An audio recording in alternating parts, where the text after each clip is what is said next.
Welcome back to the channel, my friends. Warhammer Man Studios, I'm Warhammer Man, and today we're taking a look at the Warhammer 40,000 balanced Dataslate. This video is sponsored by the Game Bunker. More on that later. Alright, so we got the Warhammer 40,000 balanced Dataslate June 2025. It's June, and that means it's time for the latest Warhammer 40,000 balanced Dataslate, alongside updates to the FAQ and errata. You can download the full document below, and Warhammer Studio are here to discuss some of the more interesting changes. Alright, so we got the download for the updates, but let's go ahead and take a look at the full article. So first off, we have the Adeptus Sororitas. We were keen to open up the Champions of Faith detachment to be more flexible with how you can use your traits. Combine this with some of the targeted rules adjustments for some of the lesser seen units and some key points breaks, and Sisters players should be excited to reassess their options on the tabletop. Adeptus Mechanicus. Castellan robots are one of the Adeptus Mechanicus' most unique units, and we've taken this opportunity to give them access to the army rule as standard, which should help them synergize across the detachment you choose to play. As a result, we have also changed the Cohort Cybernetica detachment rule. And next we have Eldari. Eldari have been dishing out a lot more damage than we like, particularly the Devoted of You Need. The Lethal Intent ability was improved to be more broad in its application, so we have refocused it to be more targeted and specific, which should lead to better play experience for both the Eldari player and their opponent. And then we have the Astra Militarum. Astra Militarum have mostly had point adjustments to balance out the number of units, but we have taken the chance to update Lord Solar Leontis to be able to order Titanic units. And next we have Blood Angels. Our aim for this update was to make the more characterful Blood Angel units feel competitive, as opposed to core Codex Space Marine choices. There's a rules update to make the Death Company easier to support, combined with some points adjustments. This does mean that Death Company Captain turns off his own updated ability, a choice we made to provide a better reason for players to play with the Death Company Captain in Death Company units.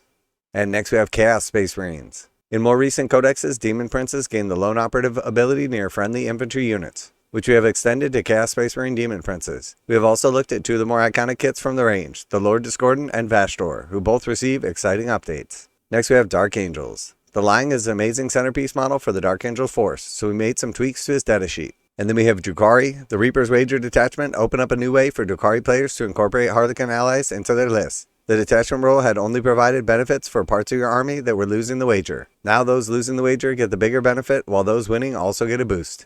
Next we have Leagues of Votann. In a quality of life change, attendants of both the Brokir Ironmaster and the Grimnir now take no space up in transports, making it easier to join the character units and still be transported around. And then we have Orcs. Speed Freaks get some love in this update, with most units receiving a points reduction, while the Adrenaline Junkies detachment rule allows units to hurl into combat even faster than before. Next we have Space Marines. Space Marine Ultramarines specifically have seen a surge in popularity since the December update. Part of this is due to the command point manipulation available when you combined Roboute Guilliman and Marneus Calgar in the same list. We have changed Guilliman's Supreme Strategist ability to function once per battle round rather than per turn. In addition, Calgar's Master Tactician ability now requires him to be your warlord. Now a quick word from today's sponsor, Game Bunker. Game Bunker carries a full range of Games Workshop products including miniatures, terrain, paint, tools, and more. Game Bunker offers 15% off MSRP for most Games Workshop products with the discount code WHMS. Receive free shipping in the continental United States on orders over $145. Online orders ship out within 24 hours. Game Bunker is a veteran-owned business. Use affiliate link below, enter discount code WHMS to save 15% on most items at checkout. For fast, friendly service with a discount on your favorite tabletop wargaming purchases, visit GameBunker.net and let them know that Warhammer Man sent you. And next we have the Tau Empire. Tower seeing was probably the biggest adjustment in the Dataslate. Listening to player feedback, the army rule has been proven to be hard for newer players to utilize. We have therefore adjusted the observer system to allow non-observer Tau units whose target an observer enemy unit to become guided. A number of detachment and datasheet rules have been adjusted to work in conjunction with this updated army rule. And last but not least, we have Tyranids. Hive Tyrants have had their Will of the Hive Mind ability updated to once per battle round rather than per turn, just like we did to Roboute Guilliman. On top of this, the Psychophage has received a number of stat boosts and ability adjustments to make it a more interesting support choice. These are only the highlights, and there are more changes to be found by digging through the balanced Dataslate itself. Download the document below, and remember you can always find the last update of Warhammer Community Downloads page. Alright, so pretty interesting. Sounds like they touch on quite a few important things. Minor changes to the Tyranids make the Psychophage a little more viable, and kind of tune the Tyranid Hive Tyrant as he was a little too powerful.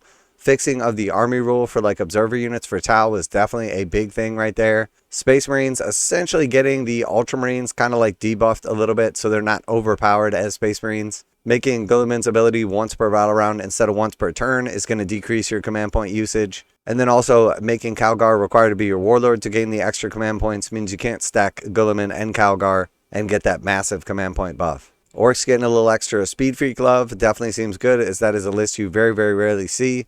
Leagues of Votann having some changes to their transport capacity so they can attach those characters or ride around with like other units definitely seems good. And then Drukhari getting some changes to Reaper's Wager, as we didn't really see that all that often, but now like essentially if you have the entire army buffed and then a bigger buff to whoever's losing the wager, that makes more sense. Some buffs to the Lion could be good, as he was already good, but now maybe even better. And then Chaos Space Marines getting like the general buff to Demon Princes that everybody else has been getting, and then also a little buff to the Lord Discordant and Vashtor, definitely making them more viable options. And then Blood Angels seeing a little love for the Death Company, as they are very rarely played, definitely seems like a nice thing. Lord Solar Leontis getting the ability to order Titanic units, definitely going to be a big deal. Eldari getting a little debuff to the Lethal Intent ability seems fair, as they were a little bit on the powerful side, especially to interact with if you hadn't played many games into them. And then Adeptus Mechanicus just getting some more buffs. They've really had trouble this edition with the Adeptus Mechanicus. I think overall they just need a complete rework. I mean, at this point in time, late in the edition, they should just chalk this one up. They just haven't been able to make it work in a functional way. And then Adeptus Sororitas getting some buffs to Champions of Faith and some points adjustments. I'm suspecting mostly to the downside to make up for like the changes they've recently done for them. Overall, seems like really good stuff here. Definitely super excited to dig in and take a further look, so keep your eyes out for that. If you have any particular things that we were hoping were changed or that did change that you noticed, any points adjustments that you've seen or were hoping to see. And then also keep in mind that with so many new codexes out, it's likely you're not going to see a lot of changes to a lot of those units. We have the Space Wolves, the Thousand Sons, the Death Guard, the Emperor's Children, the Chaos Knights, Imperial Knights on the horizon, and I'm sure I missed some other ones in there, so don't expect too many changes to rulebooks or codexes that have just come out, or for factions that are getting their codex very soon, as likely they'll be tuned up shortly after. So let me know what you think of the changes, what you're hoping to see change, what you'd like to see change, or what didn't get changed that you would have liked to see change. Always like to hear back from you guys in the comments. And as always, special thanks to the Game Bunker for sponsoring the channel. Check out the link in the description to save 15% on most Games Workshop products with code WHMS at checkout. Warhammer Man Studios, I'm Warhammer Man, and I cannot wait to dive in and see what's up. And I'm out of here.